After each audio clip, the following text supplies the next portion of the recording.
오늘의 말씀의 제목을 우리 함께 읽어보겠습니다. 우리가 아는데. 여러분, 이 제목은 끝을 내려서 읽으시면 안 돼요. 우리가 아는데 이게 아니라 우리가 아는데 어떤 느낌인지 아시겠죠? 혼자서 구시렁구시렁 거리는 게 아니라 대놓고 반박하는 투로 우리 함께 다시 오늘의 제목을 읽어보겠습니다. 시작. 우리가 아는데 이렇게 읽으셔야 합니다. 한 주간 치열했던 그리고 고난했던 삶의 현장을 뒤로하고 이 거룩한 은혜 자리에 나오신 여러분들을 정말 주님의 이름으로 축복합니다. 특별히 오늘 이 밤 우리가 온 마음을 다해 주님 앞에 올려드리는 그 부르짖음, 그 간절한 고백, 그리고 이 찬양 속에 정말 하늘의 문이 열리고 거룩한 성령의 충만한 임재를 경험하시사 상한 심령을 싸매시고 붙드시는 하나님의 은혜, 그리고 우리를 다시 일으키시는 주님의 그 축복을 경험하시는 오늘 이 밤 되시기를 예수님의 이름으로 축복합니다. 오늘 우리가 계속해서 읽고 있는 요한복음 6장의 말씀, 특별히 오늘 41절에서부터 51절의 말씀은 지난주 그리고 지지난주 이전에도 계속해서 갈릴리 바다 건너편에서 예수님께서 보리떡 5개와 물고기 2마리, 그 작은 어린아이의 작은 도시락으로 장정만 5,000명, 작게는 2만 명, 많게는 3만 명에 이르는 그 많은 사람을 배부르게 먹이신 그 위대한 기적이 일어난 직후에 일어난 일들을 배경으로 하고 있어요. 여전히 이 기적을 체험했던 수많은 군중들이 열광했습니다. 예수님을 향해 달려왔어요. 예수님을 자신의 왕으로 세우려고 했고, 밤을 새워가며 바다를 건너 예수님을 쫓아, 예수님을 찾아 가버나움까지 따라왔습니다. 그러니까 겉으로 보기에 그들의 열정, 그들의 신앙 정말 대단해 보입니다. 그런데 예수님은요, 그들 마음속에 깊숙이 자리 잡은 욕망을 꿰뚫어 보셨어요. 너희들이 나를 찾으면 먹고 배부르기 때문이다라고. 그러니까 예수님을 이들이 열정적으로 찾았던 그 이유가 그 영혼의 갈급함, 영혼의 목마름, 사마리 성의 그 여인처럼 하나님을 찾고자 하는 열망의 영적인 갈망에서가 아니라 어제 먹었던 그 떡, 어제 먹었던 그 물고기, 늘 우리가 일상에서 먹던 떡이요, 이 그물을 던지기만 하면 건져서 먹던 물고기였는데 좀 남다르게 느껴졌었나 봐요. 그러니까 그 내 배고픔을 즉각적으로 해결해 주었던 그 기적의 부스러기들을 이들은 갈망했습니다. 그래서 이 35절의 말씀에 보면 예수님께서 이렇게 말해요. 나는 생명의 떡이니 내게 오는 자는 결코 줄이지도 아니할 거고 나를 믿는 자는 영원히 목마르지 아니하리라고 주님이 거듭 말씀하십니다. 정말 너희들에게 무엇이 필요한지 아느냐라고 그들의 영적 무지를 깨우치시려고 말씀하셔요. 그런데 오늘 본문 41절의 말씀을 보면 예수님의 이 가슴을 치는 이 말씀 앞에 유대인들이, 그리고 그 중에 예수님에 대해서 아는 사람들이 나누었던 대화는 무엇이었냐? 감사가 아니었어요. 하나님께서 행하신 그 놀라운 일들을 향한, 그리고 예수님에서 입에서 터쳐나오는 그 권위 있는 말씀을 향한 순종도, 복종도, 감탄도, 감사도 아니라 불평이었어요. 원망이었어요. 41절에 보면 이들이 뭐라고 그러냐면, 자기가, 그러니까 예수님께서 하늘에서 내려온 떡이라 하니까 유대인들이 먼저 이 예수님에 대하여 어떻게 했다고요? 어떻게 했다고요? 수군수군거렸대요. 수군거렸다. 여러분, 이 여러분들이 예배 중에 혹 옆에 계신 분들과 말씀할 수 있어요. 제가 부탁하기도 하고, 정말 목사님 저 말씀 잘 알 수 있어요? 무슨 뜻인지 알아요? 이러면서 긍정적으로 은혜를 나누고자 하는 말이 아니에요. 여기서 이 수군거리다라는 말은 헬라어 원어로 공귀조라는 말이에요. 그러니까 과거 이스라엘 백성들이요, 출애굽할 때요, 광야 길을 걸으면서 수도 없이 하나님 앞에 감사했을까요? 야, 정말 역사에 다시 없을 만한 이 놀라운 이적과 기사를 주님이 헤아리시면서 하나님이 우리를 구원하셨다, 이 은혜 얼마나 크고도 놀라운가. 주 하나님 지으신 모든 세계 찬양하고 감사했느냐? 아니요. 물 없는데요? 아, 고기 먹고 싶어요. 고기 그냥 먹으니까 노린내 나요. 부추나 향신료 있었으면 좋겠어요. 입만 열면 모세를 향해서, 하나님을 향해서 원망하고 불평을 쏟아내었을 때 썼던 단어가 바로 이 수군거리다라는 말, 공귀조였어요.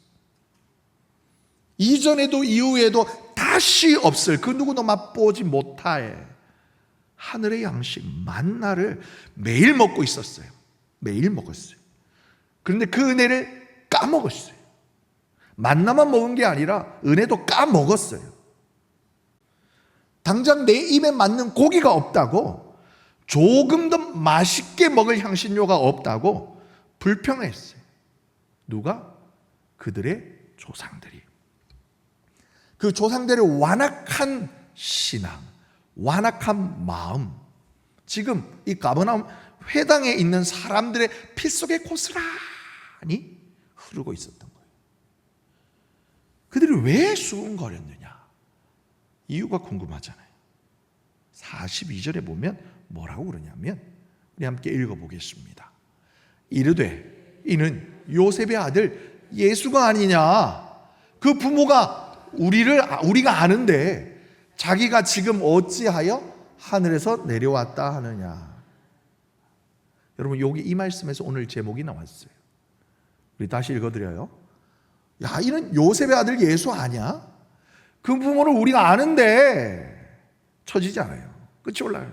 우리가 아는데, 근데 제가 어떻게 지금 하늘에서 내려왔다 그래? 이러고 있는 거예요. 이 동네 사람들은요, 예수님의 부모를 알고 있었던 겁니다. 목수였던 요셉과 그 아내 마리아를 너무나 잘 알고 있었어요. 그러니까 당연히 예수님의 어린 시절도 알았어요. 어떻게 자라났는지, 어떻게 동네를 뛰어다녔는지, 그 집안 형편이 어떠했는지 자신들이 너무나 잘, 그리고 전부 다 알고 있다고 자신했어요. 확신했어요. 그러니까 우리가 뻔히 아는데, 야, 목수의 아들이면, 요셉의 아들인데 어떻게 하늘에서 내려왔다 그래? 우리나라 말로 하면 애비애미도 몰라보는 놈 아니야? 이렇게 말하고 있는 거예요. 그들이 알고 있던 지식, 요셉, 마리아, 그리고 세속적인 잣대, 야, 지가 낙이 어디서 나? 하늘에서 나기는 무슨. 정작 하늘에서 내려온 정말 하나님의 아들, 구원자이신 예수님을 정말 철저하게 배척하는 고정관념이자 영적 장벽이 되어버린 거예요. 사랑하는 성도 여러분, 여기에서 오늘 우리는 이 밤 요한복음 이 본문 속에서 이 말, 우리가 아는데 라는 이 유대인들의 교만하기 그지없는 이 외침이요, 단순히 지금으로부터 2000년 전 가버나움 회당에서 머물러 있던 그런 공허한 소리가 아니라, 오늘 지금 여기를 살아가는, 그러니까 오늘 지금 여기를 살아가는 저와 여러분, 우리 내면 깊은 곳에서도 끊임없이 메어리치고 있는 소리이지 않냐라고 말씀드리고 싶은 거예요. 그러니까 우리가 정말 교회에 매번 나와서 하나님 향해 막 부르짖으면서도 정작 우리 실제 삶의 현장과 일상의 생활 속에서는 우리의 상식과 고정관념의 벽을, 선입견과 교만이라는 그 벽을 넘어서지 못하는 거예요. 무너뜨리지 못하는 거예요. 그래서 하나님의 능력을 철저하게 배제한 채, 무시한 채 살아가고 있는 자칭 그리스도인들이라는 사람들이 혹 나의 모습은 아니냐라는 거예요. 오늘 이 밤 저와 여러분의 삶을 올가매고 있는 이 세 가지 영역에서의 우리의 영적 민낯을 우리 오늘 함께 묵상해 보기를 원해요. 첫 번째는 여러분, 물질의 문제예요. 현대인들에게 있어서 여러분 가장 두려운 우상이 뭘까? 물질입니다. 예수님을 따르는 군중들도 결국 이 먹을 것이라는 이 떡에 눈이 멀었어요. 그래서 정말 내 영혼의 생명이 되신, 내 영혼의 양식이 되시는 예수님을 놓쳐버렸어요. 오늘도 마찬가지입니다. 많은 그리스도인들이 하나님과 예수님과 성령님을 마치 내 기도를 들어주고 응답해주고 내 사업의 문제를 해결해주고, 즉 얼마 전에 드라마 제목처럼 다 이루어질지니,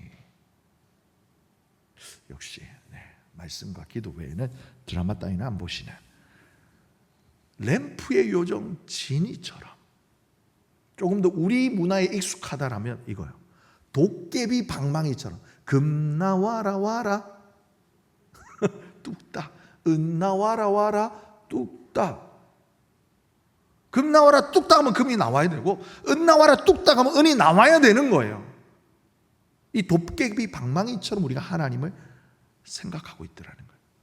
재정적인 물질적인 위기가 찾아오고 사업의 문이 막히고 통장의 잔고가 조금씩 바닥을 드러내기 시작하면 우리는 하나님의 능력을 의심하기 시작합니다.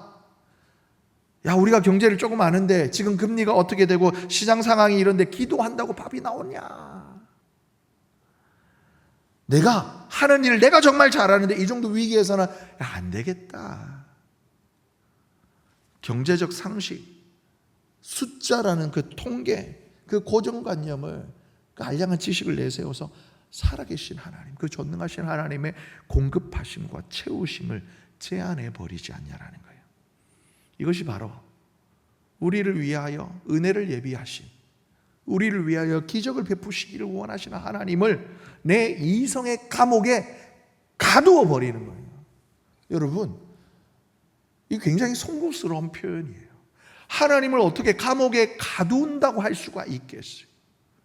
하늘의 하늘이라도 하나님을 용납하지 못하겠거늘 하셨던 그 하나님을, 이스라엘 백성들은요, 이 수군거림, 여전히 오병이어의 눈이 멀어서 마음이 쏠려 있어서 정말 너에게 필요한 생명의 떡, 생명의 양식을 이야기하시는 예수님을 무시했던 이 갈릴리 호숫가의 사람들과 오늘날 저와 여러분의 모습이 무엇이 다르냐라는 거예요. 사랑하는 성도 여러분, 하나님은요, 저와 여러분의 텅 빈 지갑을, 막막한 재정 그 상태보다 더 위대하신 분이십니다. 아멘.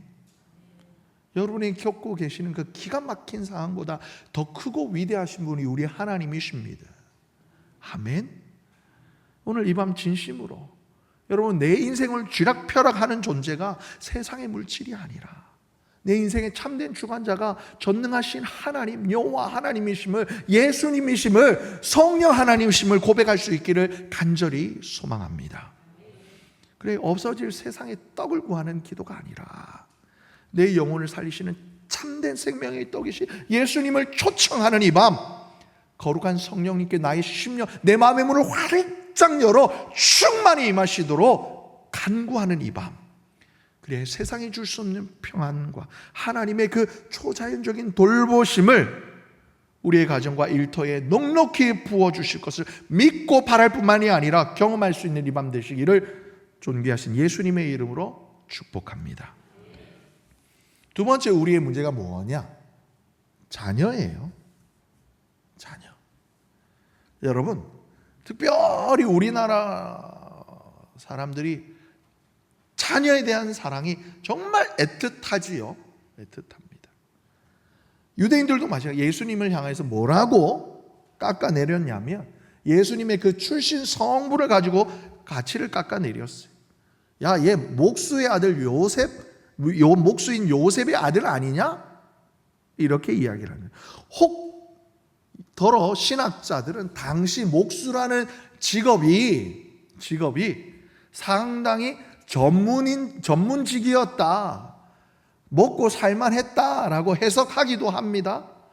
그렇다 하여도 여러분, 랍비나 아니면 제사장 가문이나 아니면 여러분 당시에 유력한 가문에 요셉이 아니었어요. 이 당시 사람들이 예수님을 출신 성분인가 가문이라는 잣대로 할 수 있으면 그 가치를 깎아내리려고 했다고요.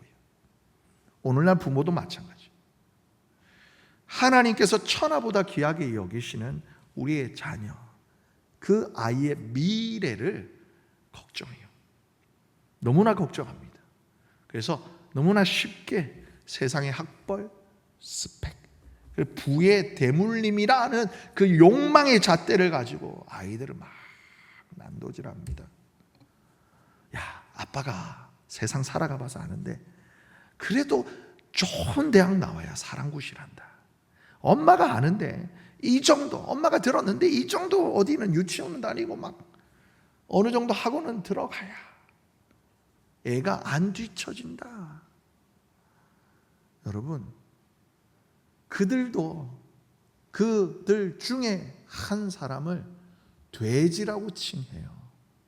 무슨 말씀인지 아실 겁니다.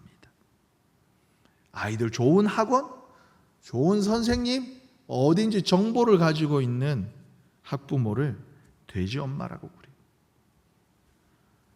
부모가 가진, 부모인 저와 여러분이 가진 이 우리가 아는데 라는 이 세속적이고 맹목적인 확신이 하나님께서 저와 여러분의 가정에 잠시 맡겨주신 이 자녀를 하나님의 품으로 올려드리는 것이 아니라 세상의 전쟁터로 떠밀고 있지는 않냐라는 거예요. 이 모든 것이 내 안에 있는 불안, 그리고 또 다른 탐욕이라는 고정관념이 자녀들의 영혼을 병들게 하고 있어요. 이것은 그런데 오늘 본문 45절에 예수님은 무엇라 말씀하시냐? 우리 함께 읽습니다. 선지자의 글에 그들이 다 하나님의 가르치심을 받으리라 기록되었은즉 아버지께 듣고 배운 사람마다 다 내게로 오느니라. 아멘.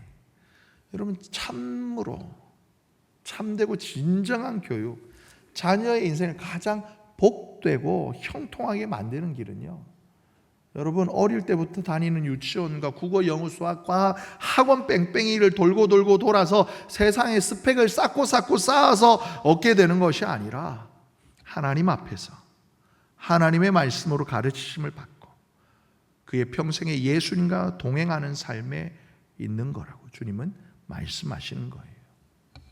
여러분, 이 말씀에 동의하십니까? 동의하십니까? 여러분, 부모 되신 여러분, 내 경험과 주변 사람들의 말로서 하나님께서 우리의 가정에 맡겨주신 정말 하나님의 자녀인 이 아이들의 인생을 내 손으로 통제하려고 하는 교만을 이 밤에 철저히 회개하시기 바랍니다. 여러분, 요게벳의 노래라는 그 CCM 찬양이 있어요. 요게벳 누구예요? 요게벳 누구예요? 모세의 엄마. 어떻게든 해보려고 했어요. 자기 눈에 이 아이가 너무 이쁜 거예요. 그래서 정말 그 바로의 폭정에 항거하여지고 그 애끓는 모정으로 이 아이를 몇 달을 숨겼어요. 석 달을 숨겼습니다. 그리고 석 달이 지난 다음에 깨닫는 거예요. 내 힘으로는 도저히 안 되는구나. 그리하여서 갈대를 엮어서 진흙과 역청을 안과 겉에 바르고 아이를 거기에 담아 나일강에 띄어보냅니다. 요게벳의 노래가 이렇게 시작돼요. 작은 갈대 상자 물이 새지 않도록 역청과 나무 진을 칠하네. 어떤 마음이었을까 그녀의 두 눈에 눈물이 흐르고 흘러. 후렴부에 가사 보면 참으로 너의 부모이신 하나님의 손에 너의 삶을 맡긴다라는 고백이 있어요. 여러분, 우리 성경에는 이 요게벳의 애끓는 모정을 다 기록해서 다 담고 있지는 않아요. 하지만 비록 어느 복음성가 CCM 한 가사 한 줄이지만 그 요게벳의 마음을 정말 잘 담았다 생각이 듭니다. 어떤 마음이었을까? 정말 이제는 내가 어미이지만 내가 할 수가 없어. 너의 정말 참된 부모이신 하나님의 손에 너를 맡겨드린다. 여러분 정말 여러분의 자녀를 사랑하신다라면 이 밤 여러분의 자녀를 전능하신 하나님의 손에 맡겨드립니다. 이 기도를 드리실 수 있기를 예수님의 이름으로 축복합니다.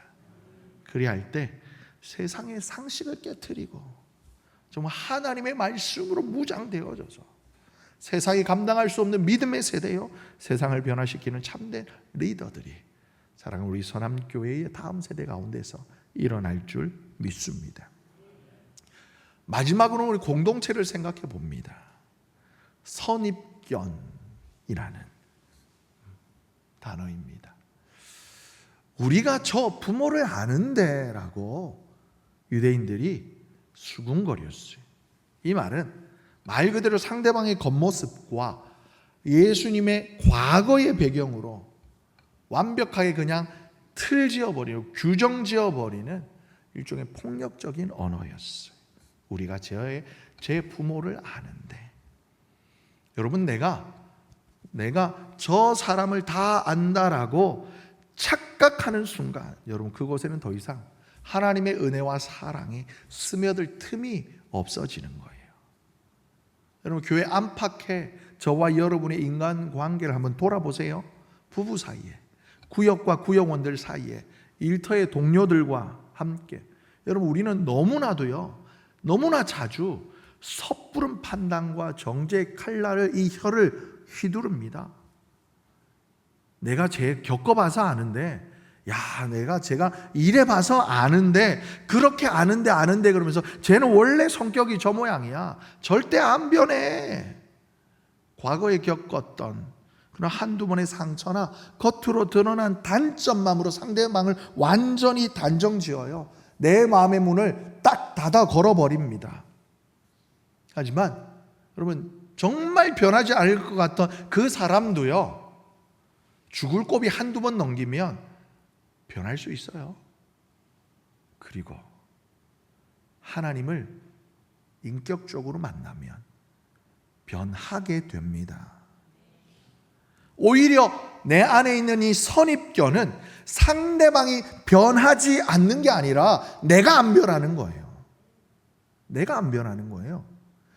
걔는 원래 그래 라고 내 말 딱 가다들고 내가 안 변하는 거예요. 이것을 마태복음 7장 2절에 보면 예수님께서 뭐라 말씀하시느냐, 어찌하여 형제의 눈 속에 있는 티는 보는데 네 속에 있는 들보는 깨닫지 못하느냐라고, 내 안에 꼿꼿하게 세워진 이 선입견, 이내 주님이 말씀하셔요. 이와 같은 선입견과 편견은요 결국 공동체를 파괴하는 수군거림으로 발전하는 거예요. 그런데 여러분 예수님은 어떻게 하셨느냐, 예수님은 저와 여러분을 어떻게 대하셨냐라는 거예요. 우리가 고백하는 바 벌레마도 못한 이 죄인, 수천 번 수만 번도 하나님을 더 배신하고 등 돌렸던 우리의 더러운 실체를 주님이 몰랐느냐? 아니에요. 다 아셨어요. 근데 주님이 내가 네 죄를 아는데 라고 하지 않으셔요. 내가 네 마음을 아는데 라고 하지 않으셔요. 내가 네 실체를 아는데 라고 하지 않으셔요. 그래서 너는 구원받을 자격도 없어라고 하지 않으신다니까요. 오늘 본문 51절의 말씀처럼 나는 하나님 하늘에서 내려온 살아있는 떡이야. 사람이 이 떡 먹으면 영생하는 거야. 세상을 살리기 위해 자신의 전부인 살과 피를 우리를 위한 생명의 떡으로 십자가에서 기꺼이 우리 주님이 내어주셨어요. 이 떡을 먹는다라는 것이 무엇을 의미하는 걸까요? 단순히 교회에 출석하는 거 아니에요. 정말 주님이 나를 위해 십자가에 찢기셨다. 그 예수님의 십자가 사랑이 내 마음에 들어와 닿는 거예요. 그래서 나의 모난 성품, 이기적인 자, 여전히 내 안에 또 아리를 들고 있는 지독한 선입견을 완전히 박살내는 거예요. 그게 정말 내 입술의 말과 내 마음의 묵상이, 내 말과 행동이 어찌 주님과 온전한 연합을 이루는 것. 주님의 살과 주님의 피를 먹고 마신다라는 것이 이 의미인 겁니다. 이 생명의 떡을 먹은 성도는 더 이상 내 안에 있는 이 선입견으로 말하지 않아요. 감히 형제 자매를 예단하지 않습니다. 도저히 내 힘으로 용서할 수 없을 것 같은 사람도 예수님의 십자가라는 렌즈를 통해 바라봐요. 그래서 내가 죄를 경험해봐서 아는데 라는 절망의 단어가 아니라 나는 안 되지만 주님이 하실 수 있지 않으십니까? 주님이 하시겠습니다. 기도하는 거예요. 믿음의 언어를 선포하는 겁니다. 여러분, 말씀을 마무리합니다. 오늘의 제목, 우리가 아는데 라는 이 말은 내 안에 있는 얄팍한 교만, 세상적인 그 상식에 갇혀 하나님께서 우리를 위하여 예배하신 그 위대하고 놀라운 역사를 막아서는 죄악이에요. 물질의 문제와 자녀의 문제와 꼬여버린 인간관계라는 그 문제들 앞에 이 밤 내 상식, 내 생각, 내 경험의 잣대를 예수 십자가 앞에 온전히 내어드리시기를 예수님의 이름으로 축복합니다. 그래야 해서 내 삶을 뚫고 들어오시는, 내 인생의 전부가 되기를 원하시는 이 창조주 하나님을 오늘 이 밤 온전히 경험하실 수 있기를 존귀하신 예수님의 이름으로 축복합니다. 그래서 성령님 내 마음 안에 충만히 들어와소서. 우리가 아는데 라고 자만했던 나의 이 교만을 깨트려 주시옵소서. 인간의 이성과 상식의 한계를 넘어서서 역사하시는 하나님의 은혜를 바라보게 하시고 경험하는 이 밤 되게 해주세요. 그렇게 우리 모두 나아가시기를 예수님의 이름으로 축복합니다.